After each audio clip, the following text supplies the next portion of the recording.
Get ready, home and away fans, next week's episodes are about to hit harder than ever. In this unmissable week of emotional shocks, hidden truths rise, loyalties are tested, and the Bay will never be the same again. From tear-filled goodbyes to explosive turning points, these 13 major moments will leave you breathless. 1. Theo's fate leaves everyone in shock. Police officers call at Justin and Leah's house to break the tragic news that Theo has been killed.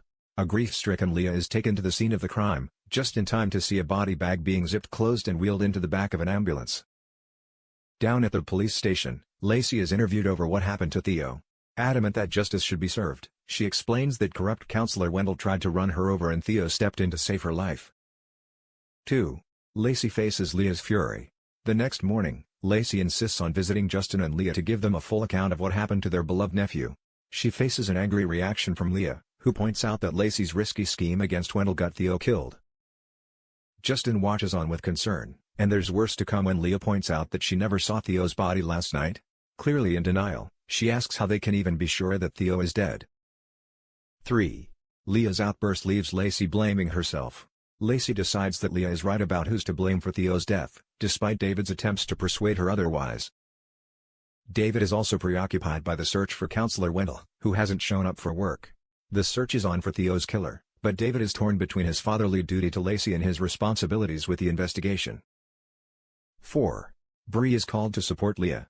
Leah remains fixated on the idea that Theo could still be alive, despite Justin's reminders that Lacey saw the tragedy unfold right before her eyes. Justin tries to pacify Leah by finding a way to get proof, but David warns that nobody can see Theo until the coroner releases his body. Justin asks if Bree can step in to support Leah at this difficult time, but Leah is offended when she realizes that Justin is worried she's having another breakdown. In the end, David steps in with the honesty that Leah needs. Theo's mom has already identified his body and it's definitely him. 5. Joe winds up Tane.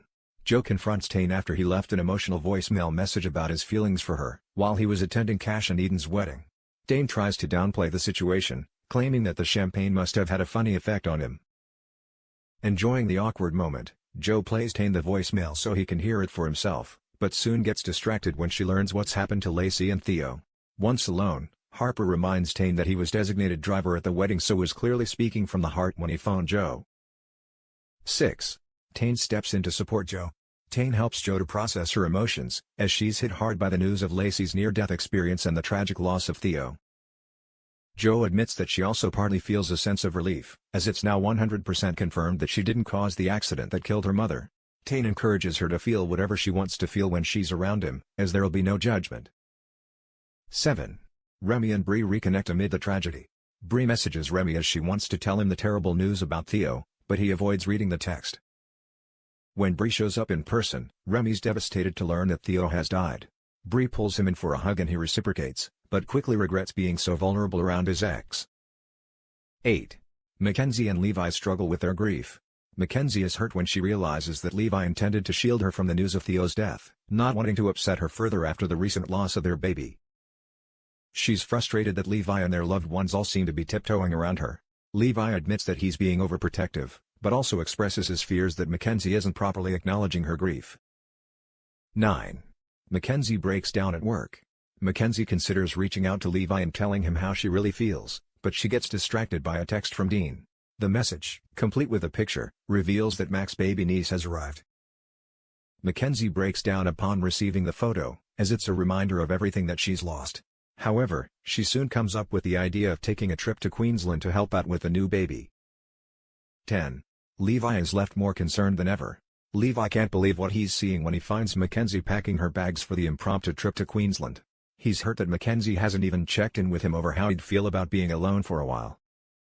Levi urges Mackenzie to at least tell Dean about their recent IVF attempts and the miscarriage, but she refuses to listen. 11. Theo's mom arrives. Theo's mother Cassandra arrives in the Bay, telling Justin and Leah that she wants to collect his things. Justin and Leah are forced to break the news that Theo had moved out a while ago, something he clearly hadn't told his mom. As Cassandra learns more about Theo's life over the past year, she's concerned to hear about the messy start to his relationship with Lacey, including the illegal car racing. Cassandra questions why it's the first she's hearing of all this, but Justin and Leah remind her that Theo was an adult and they couldn't contact her with every detail of his life. 12. Leah faces a funeral ban. Cassandra visits the police station to hear from David about the circumstances surrounding Theo's death. She struggles to hear David's full perspective, as Leah keeps interrupting with angry outbursts about Lacey.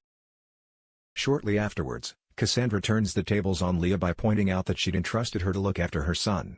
She bans Leah from the funeral and warns her to stay away from her family too. 13. Remy gives the newlyweds some space. Cash and Eden arrive home from a perfect honeymoon, but they're surprised to realize that Remy is nowhere to be seen. The couple find a card from Remy, announcing that he's moved out. Remy adds that they can have the place to themselves as he's paid rent until the end of the year, as a wedding present.